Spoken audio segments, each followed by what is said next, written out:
আসসালামু আলাইকুম, welcome back to my channel. আশা করি আপনারা সকলেই ভালো আছেন। আল্লাহর রহমতে এবং আপনাদের দুয়ায় আমি আলহামদুলিল্লাহ ভালোই আছি। আজকের রেসিপিতে থাকবে ফিশ ফিঙ্গার।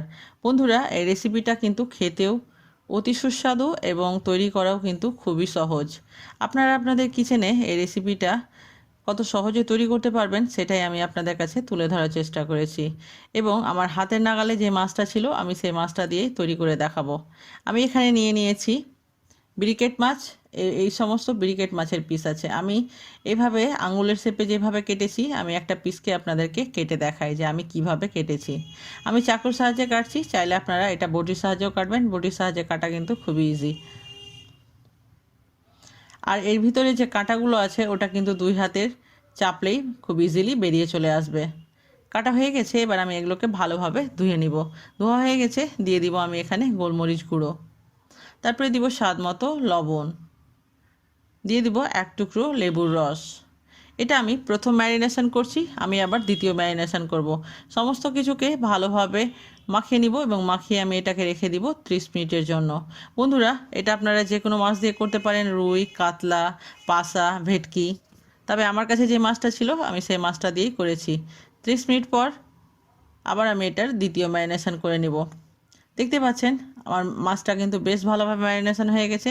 দিয়ে দিব এখানে সর্ষে বাটা, তারপরে দিয়ে দিব বাইন্ডিংয়ের জন্য ময়দা, তারপরে দিব আদা রসুন বাটা, এবার দিয়ে দিব আমি একটা ডিম। এবার দিয়ে আমি সমস্ত কিছুকে ভালোভাবে মাখিয়ে নিব। বন্ধুরা, বাইন্ডিংয়ের জন্য যদি আপনাদের কাছে ময়দা না থাকে তাহলে কর্নফ্লাওয়ার বা অ্যারারুটও দিতে পারেন। এবার যদি মনে হয় যে আরও একটু ময়দা প্রয়োজন আছে তাহলে আরও একটু ময়দা অ্যাড করবেন। এবার ম্যারিনেশন করে আমি রেখে দিব 10 মিনিটের মতো।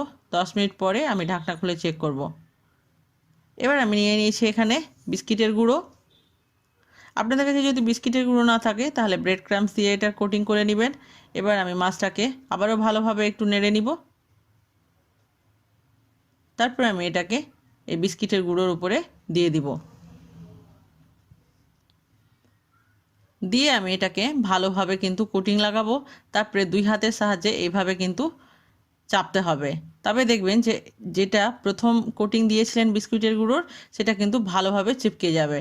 আবারও দিতে হবে বিস্কিটের গুঁড়োর উপরে এবং এরকম 2 থেকে 3 বার করতে হবে। তবে দেখবেন যে ফিশের যে ফিঙ্গার শেপগুলো আছে সেটা কিন্তু শুকনো টাইপের হয়ে গেছে এবং আর কোনো ভিজে ভাব লাগে না।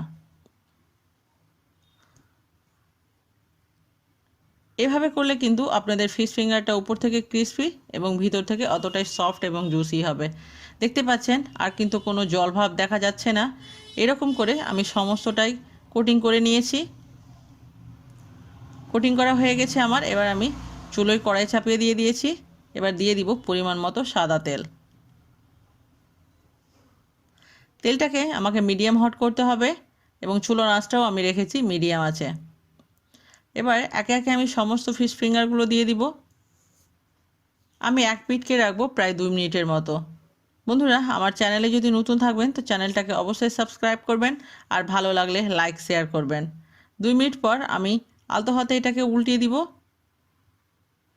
যেহেতু আমার কোটিংটা কাঁচা আছে এখন, সেই জন্য আমাকে এটা খুব হালকা হাতে করতে হবে। উল্টে দিলাম। তারপর আমি অপর পিঠটাকেও 2 মিনিট রাখবো। যখন দেখবেন যে হালকা গোল্ডেন ব্রাউন কালার হয়ে গেছে সেই পর্যায়ে কিন্তু চুলোর আঁচটাকে বাড়িয়ে দিতে হবে এবং বাড়িয়ে এটাকে সম্পূর্ণভাবে গোল্ডেন ব্রাউন করে নিতে হবে।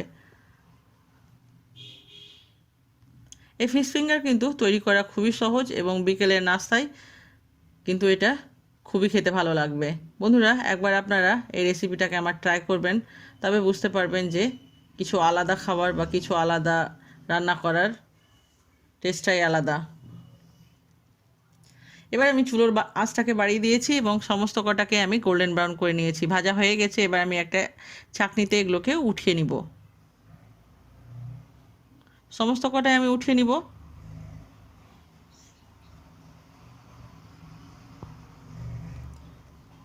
উঠিয়ে আমি এটাকে সাইডে রেখে দিব। এবার এর জন্য যে সসটা খাবো আমি এই সসটাকে প্রিপারেশান করে নিব। দিয়ে দিলাম 1 চামচ টমেটো সস, তারপরে দিয়ে দিব আমি 1 চামচ চিলি সস। আমি এখানে রেড চিলি সসটা দিচ্ছি, চাইলে আপনারা গ্রিন চিলি সসটাও দিতে পারেন। তারপরে দিয়ে দিব 1 চামচ মেয়োনিজ।